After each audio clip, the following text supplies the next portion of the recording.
왜 네 문제에 도전하지 않느냐? 이 질문을 저에게 던지는 것 같아요. 이 시가.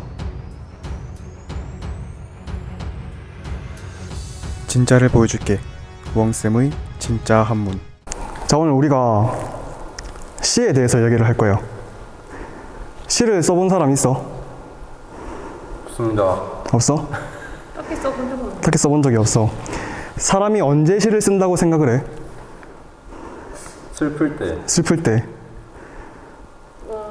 자기 감상에 막 젖어 있을 때. 감상에 젖어 있을 때. 사람은 내가 절대로 놓치고 싶지 않은 존재를 만났을 때 시를 쓰겠죠. 그 존재에 대한 환희를 가지고 시를 쓸 겁니다. 또 하나, 절대로 놓치고 싶지 않은 존재를 놓쳐야만 할 때, 잃어버려야 할 때도 시를 쓰겠죠. 절망감을 가지고 시를 쓸 겁니다. 이 두 가지 경우의 공통점이 뭘까? 선생님이 생각하기로는 이 두 가지 경우 모두, 또 있을지 모르는 다른 경우 모두 우리의 감정이 압도적인 농도에 의해 장악당할 때, 우리 마음이 압도적인 농도의 감정에 의해 장악당할 때 시를 쓴다고 생각을 합니다. 우리 마음에도 크기가 있습니다. 그렇죠? 우리 마음이 담고 있을 수 있는 감정은 총량이 제한되어 있어요. 그렇지 않겠습니까? 동의하십니까? 그런데 그 총량을 넘어서는 감정이 우리 안에 나왔을 때, 우리 마음은 그 감정을 뱉어낼 수밖에 없겠죠. 그 뱉어진 감정이 종이 위에 쏟아지면 그게 시가 되는 겁니다. 동의하십니까? 그래서 우리가 시에 접근할 때, 시를 해석할 때, 시를 읽을 때 가장 중요한 것은 무엇일까? 가장 본질적인 접근은 무엇일까? 이 시를 통해서 이 시의 작가가 남기고자 했던, 보이고자 했던 감정의 색채는 무엇인가? 하려고 했던 감정의 말은 무엇인가?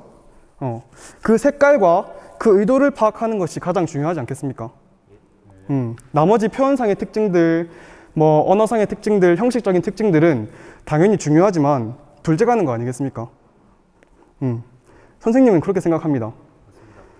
그래서 시의 본질적인 접근에 대해서 이야기를 해봤고, 우리는 오늘 한시에 대해서 공부를 할 거예요. 혹시 한시를 읽어본 학생 있습니까? 읽어보셨습니까? 한시는 어떤 것 같아요? 한시는 일단 한자로 쓰여서 조금 어려워 보이고. 어렵다. 그다음에 또 대신에 글자 수가 일반적으로 되게 딱딱딱 잘 맞는 그런 딱딱 맞춰 떨어져 있다. 그런 느낌이 두 학생은 한시를 접해본 적이 있습니까? 네, 있습니다. 네, 어때요 한시가? 한시는 너무 형식적이라서 형식적이다. 네, 조금 예측이 가능해서 예측이 가능하다. 재미가 없다. 두 학생이 선생님이 느끼기에는 한시의 어떤 특성을 정확하게 파악을 하고 있는 것 같아요. 누군가가 선생님에게 한시의 특성에 대해서, 한시라는 범주의 특성에 대해 설명을 해보려고 하면 선생님은 아마 그렇게 말할 것 같아요. 시가 가지고 있는 형식미, 형식미를 극대화한 시의 형식, 그것이 한시이다 라고 말할 것 같아요. 한시는 그 규칙, 규범, 어떤 글자를 써야 하고 몇 글자를 써야 하고 그 모든 규칙이 굉장히 세분화되어 있고 굉장히 규칙화되어 있어요. 그리고 굉장히 이해하기 어려워요. 그 규범을 이해하지 못하면 시를 적을 수도 없고 시를 읽어낼 수도 없어요. 왜? 왜 그렇게 어렵게 만들었을까, 한시를? 왜일까? 왜냐? 언어는 권력이니까. 이 권력을 아무나 줄 수 있으면 안 되니까. 아무나 쓸 수 있으면 그건 권력이 아니니까. 동의하십니까? 그래서 극소수의 사람들이 권력을 쥐고 있었을 때에는 이 한시가 점점 더 복잡해지고 점점 더 세분화된 방식으로 형식이 발전했습니다. 그렇게 한시가 발달을 해왔어요. 그래서 한시를 바로 이해하기 위해서는 필연적으로 그 형식, 규범에 대한 이해가 필요합니다. 그럴 수밖에 없겠죠. 근데 이 한시가 가진 복잡한 규범, 그 규칙들, 그거를 여러분들에게 다 설명하려고 그러면 선생님이 9박 10일 동안 우사인 볼트처럼 썰을 풀어내도 다 설명할 수가 없어요. 그만큼 복잡합니다. 어려워요. 또 하나, 함정이 빠질 수 있겠죠. 자, 우리가 시의 본질에 대해 이야기를 했는데 시의 본질은 감정의 폭발물이다. 그 감각을 느끼고 그 감정을 공유하는 것이 시의 본질인데 형식이 얽매이다 보면 그 감정선을 따라가는 것에 애로가 생길 수 있겠죠. 그것이 많은 사람들의 뇌리 속에 한시는 어렵다, 한시는 재미없다, 그렇게 느낀 근거가 될 수 있다고 생각을 합니다. 자, 그래서 오늘 우리는 첫 번째로 한시를 공부하는 날이죠. 앞으로 여러 가지 한시를 만날 겁니다. 여러 편의 한시를 만날 건데 그 시를 만날 때마다 이 한시를 이해하는 데 필요한 규범들, 규칙들 선생님이 빼놓지 않고 설명을 할 거예요. 자, 오늘은 첫 시간이니까 그럼 과연 이 한시가 시의 본질적인 기능, 본질적인 시의 기능을 한시가 가지고 있는가? 감정의 폭발물로서의 그 기능을 한시가 가지고 있는가? 그거를 확인해 보는 시간으로 첫 시간을 보냈으면 좋겠습니다. 자, 그래서 오늘 우리는 어떤 시를 읽을 거냐? 자, 가도라는 사람이 지은 심은자부루라는 시를 첫 번째 시로 읽을 겁니다. 이 가도는 당나라 시대에 살았던 승려, 스님이었어요. 여러분, 당나라가 그 시대가 내수로 구분된다는 거 알고 있습니까? 내수로 구분이 됩니다. 초당, 성당, 중당, 만당으로 구분이 됩니다. 초당은 처음 초자를 썼으니까 당나라의 초기를 말하는 거겠죠. 성당은 성대하다, 성대할 성자를 썼으니까 당나라 최고의 전성기를 말하는 시기입니다. 여러분, 역사를 되짚어보면 어떤 국가든지 최전성기를 고가한 다음에는 그 정권이 부패하고 몰락의 길을 걷게 되어 있습니다. 그렇죠? 그래서 중당 시기에는 정권의 몰락, 정권의 부패, 그리고 민심의 이반, 농민들의 삶의 피폐화 그런 것들이 극대화되는 그런 시대였어요. 중당 시대. 그 중당 시대를 살았던 승려, 중당 시대의 승려 가도입니다. 그리고 만당, 만당의 만자는 꽉 차다란 뜻이니까 이제 당나라가 끝이 났죠, 모든 게. 그렇게 당나라의 역사가 이어지는데 이 가도는 중당 시대 사람이라고 얘기를 했죠. 이 중당 시기에 여러 차례 과거에 도전을 했지만 급제하지 못하고 급기야는 가난을 이기지 못하고 스스로 머리를 깎고 중이 된 사람입니다. 자, 그런 시대적인 배경을 이해하고 이 사람의 시를 읽어야겠죠. 자, 왜 시대적 배경 그리고 작가에 대한 이해가 중요하냐? 동진이가 너무 힘들다 라고 말하는 것과 경미가 너무 힘들다 라고 말하는 것이 본질적으로 같을 수 있을까? Never. 같을 수 없겠죠. 같을 수 없어요. 두 사람의 성향에 따라서, 두 사람의 배경에 따라서 그 의미가 같은 어구, 같은 표현이지만 다를 수밖에 없어요. 그게 우리가 문학을 읽을 때 작가를 이해하는 게 중요한 이유입니다. 동의하십니까? 자, 방금 중당시대에 대해서 얘기를 했어요.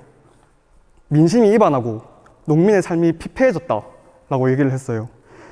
우리는 소수의 사람이 권력을 잡았을 때, 그 권력이 부패했을 때 우리 농민과 민중이 어떤 고통을 겪는지 절대 이해할 수 없어요. 우리의 피부로는 절대 이해할 수가 없어요. 자, 조금이라도 이해하기 위해서 한번 이 이야기를 해봅시다. 여러분, 정약용이라는 실학자를 아실 겁니다. 조선 후기의 학자죠. 그 정약용이 쓴 시 중에 애절양이라는 시가 있어요. 슬퍼하다, 슬퍼할 애, 그리고 자르다, 자를 절. 슬퍼하며 자르다, 무엇을? 뭘까요? 한번 때려 맞춰보세요. 내장. 내장. 내장. 또. 잘 모르겠죠. 이 양자는 남성의 남성성을 말하는 글자입니다. 남성의 성기를 표현하는 글자입니다. 그래서 슬퍼하며 남성성을 잘라내다 라는 뜻입니다. 왜 자르느냐? 정치가 극도로 부패했어요. 그래서 정말 억압적으로 세금을 걷었습니다. 도저히 감당할 수 없을 만큼 세금을 걷었어요. 걷다 못해가지고 이제 아내 뱃속에 있는 태아에게까지 세금을 걷기 시작합니다. 그래서 농민이 절망을 하죠. 나는 돈이 없어요. 내 아내를 먹일 수 없고 내 자식을 먹일 수 없는데도 이제 정권에서는 내 아내 뱃속에 있는 태아에게까지도 세금을 내라고 하고 그것을 못 내면 너를 벌하겠다라고 말합니다. 이보다 큰 고통은 내가 감당할 수 없습니다. 황구첨정, 젖먹이에게까지 세금을 부과했던 그 시대. 더 이상 나는 이런 고통을 겪지도 않고 물려주지도 않으리 하면서 자신의 남근을 잘라버리는 겁니다. 소수의 사람들이 권력을 잡았을 때 그 권력이 부패하면 민중은 어떤 고통을 겪어야 되는지 우리가 한치라도 이해할 수 있겠습니까? 이해하기 힘들 겁니다. 자, 이 가도라는 작가에 대한 이야기를 계속하고 있는데 가도에 대해서 또 알아야 할 일화가 있습니다. 자, 퇴고라는 말 여러분 잘 아실 겁니다. 퇴고는 글을 다 짓고 나서 그 글 안에 있는 표현과 단어들 이런 것들을 디테일하게 다듬는 걸 말하는 말이죠. 자, 퇴고. 근데 글자를 보니까 밀다, 밀퇴자에다가 두드리다, 두드릴 고자를 써요. 왜 밀다, 두드리다가 문장의 표현을 고치다라는 뜻으로 쓰이게 됐을까? 자, 이 퇴고라는 말을 탄생시킨 사람이 바로 가도입니다. 그러면 이 가도가 퇴고라는 말을 완성시킨 한 시의 한 장면으로 같이 들어가 보겠습니다. 자, 지금은 조용해야 합니다. 작은 연못이 하나 있어요. 그 옆에 나무가 한 그루 서 있고 나무에는 새가 앉아 있는데 새조차 지저귀지 않아요. 새가 조용히 잠을 자고 있습니다. 작은 문이 달려있는 집이 한 채 있어요. 멀리서 발소리가 들려옵니다. 저벅, 저벅, 저벅, 저벅. 발소리가 작은 문 앞에 멈췄어요. 그때 아니면 끼. 자, 이게 가도라는 사람이 두드릴 고자를 쓸까 아니면 밀퇴자를 쓸까 끼. 자, 그걸 고민했던 한 시입니다. 여러분은 어떤 글자가 더 잘 어울린다고 생각하세요? 밀다가 더 잘 어울린다. 경미는? 저도 약간 밀다. 밀다, 끼익, 밀고 들어가다. 자, 이렇게 이 퇴고라는 말을 통해서 우리가 알 수 있는 이 가도라는 사람의 특성. 가도는 시를 적을 때 단 한 글자도 허투루 적지 않았습니다. 이 시에서 퇴를 쓸까, 고를 쓸까를 가지고 며칠을 먹지도 않고 고민을 했다고 합니다. 이 사람은 시를 적을 때 한 글자 한 글자 모두 아주 섬세하게 다루는 사람입니다.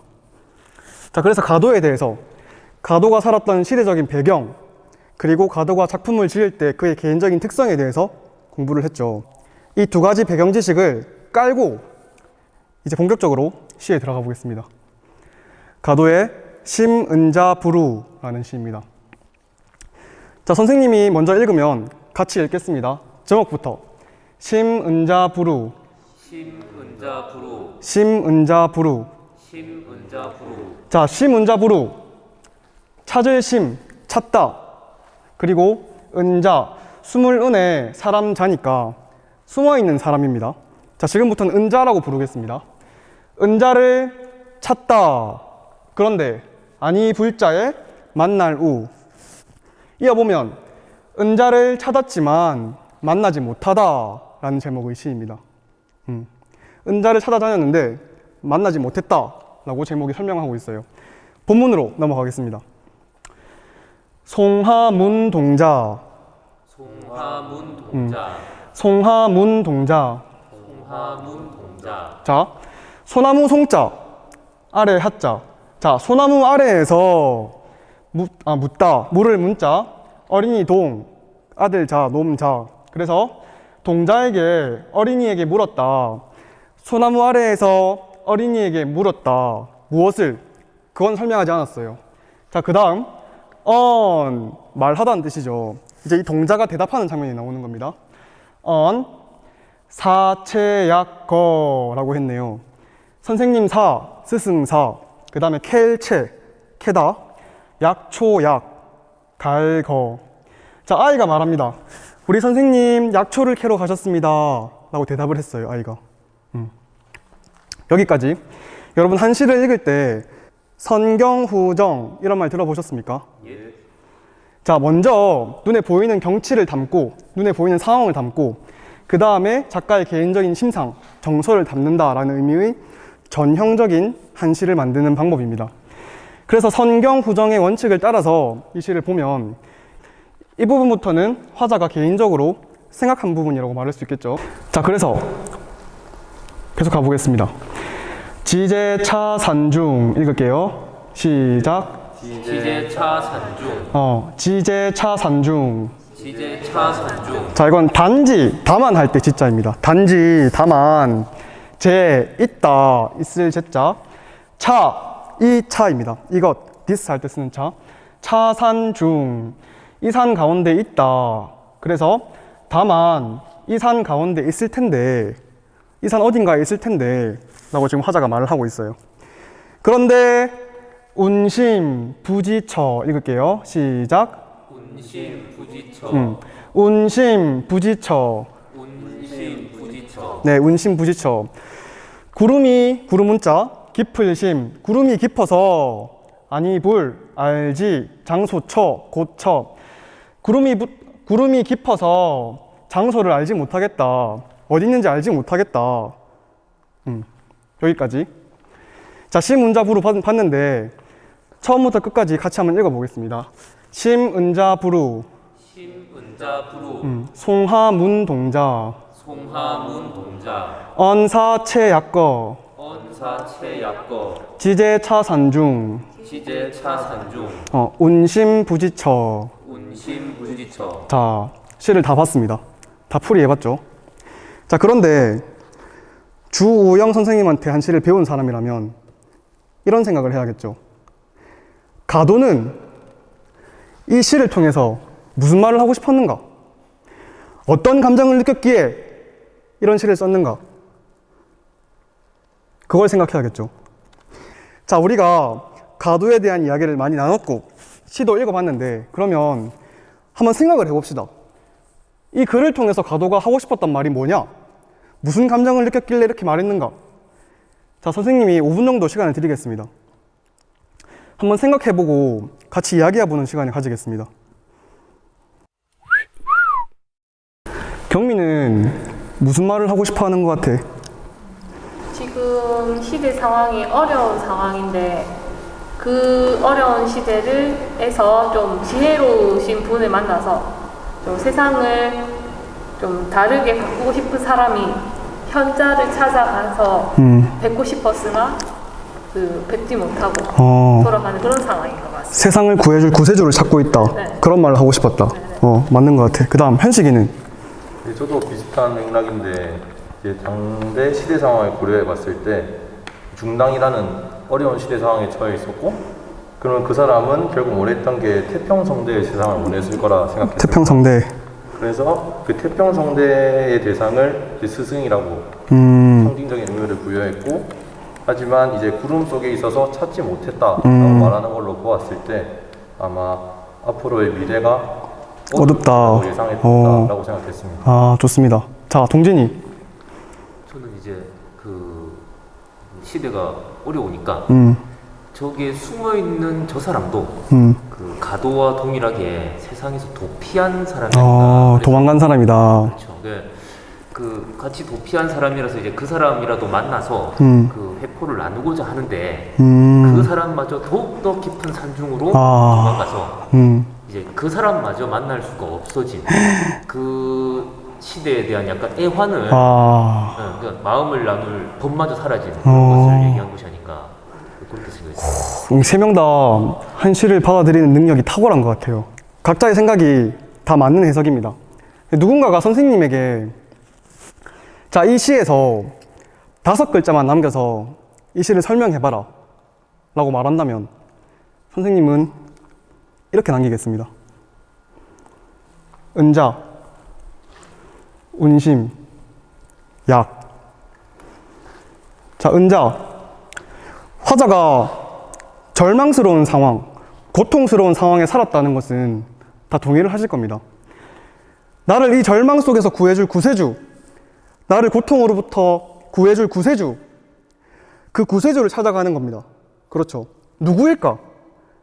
어떤 사람이었길래, 어떤 존재였길래 이 화자는 은자를 자기의 구세주로 여기고 찾아가려 했을까? 어떤 존재였을까?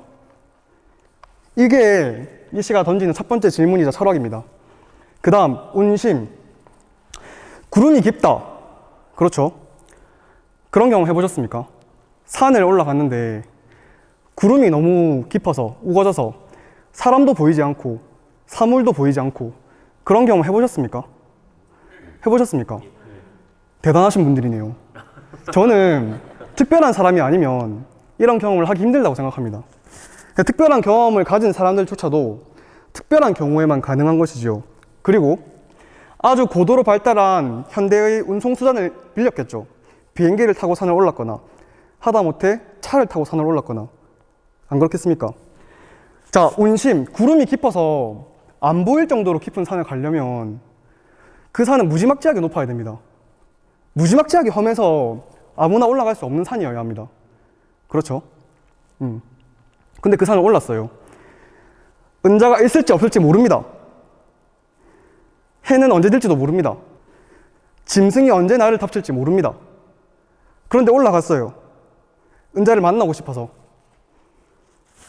내 삶을 바치고 내가 죽는 것보다 이 은자를 만나는 것이 더 가치 있겠다 라고 생각해서 올라간 거예요. 구름이 깊은 산에, 험한 산에, 쉽게 갈 수 없는 산에. 그렇죠. 못 만날 뻔했습니다. 다행스럽게도 힌트를 조금 얻었죠. 그 아이를 만나서. 그런데 아이가 대답을 합니다. 선생님이 약을 캐러 가셨습니다. 약초를 캐러 가셨습니다. 자, 이 사람이 그토록 위대하게 여겼던 그 사람이 뭐가 아쉬워서, 도대체 뭐가 필요했길래 이 약초는 도대체 무엇일까? 이 약이 상징하고 있는 의미가 뭐였을까? 가도는 알고 있었을 겁니다. 가도는 약이라는 글자를 쓰면서 자기가 약이라는 글자에 투영하고 싶은 자기의 감정과 대상이 있었을 겁니다. 뭐였을까? 자, 이게 선생님이 생각하기에 이 씨가 던지고 있는 질문과 철학들입니다. 자, 그러면 이제 이 시의 철학을 우리의 현장으로 옮겨보자고. 21세기 대한민국을 살아가는 우리에게 이 시의 철학을 한번 옮겨보자고. 자, 이 시는 중당시대를 배경으로 하죠. 절망의 시대였습니다.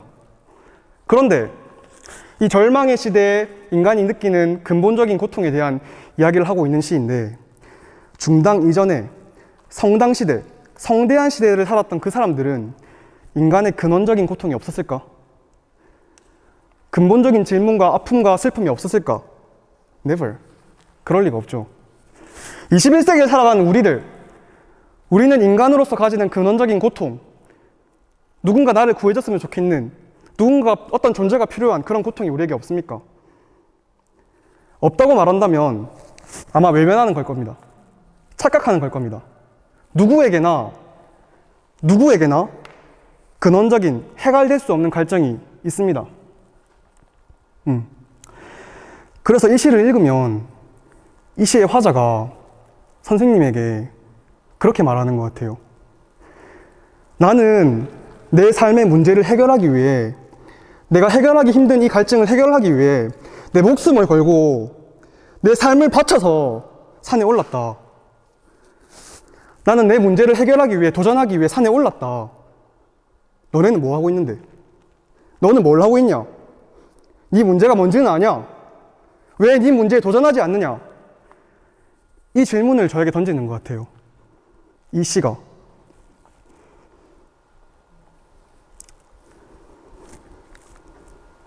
자, 시문자부루. 오늘 우리 첫 번째 시간으로 시문자부루라는 한 시를 같이 읽어봤습니다. 자, 많은 사람들이 한 시에 접근할 때, 한 시를 공부할 때 시의 가장 본질적인 기능, 감정의 폭발물, 하고 싶은 말의 폭탄, 그걸 놓치는 경우가 많아요. 그런데 따져보면 당연히 한시에도 그 한시의 메시지와 한시의 철학이 있습니다. 우리는 그 철학을 놓쳐서는 안 됩니다. 형식이 중요하지만 앞으로 선생님과 만나는 모든 한시에서 그 철학을 뽑아내는 것을 1순위로 할 겁니다. 오늘 수업은 이걸로 마치겠습니다. 수고하셨습니다.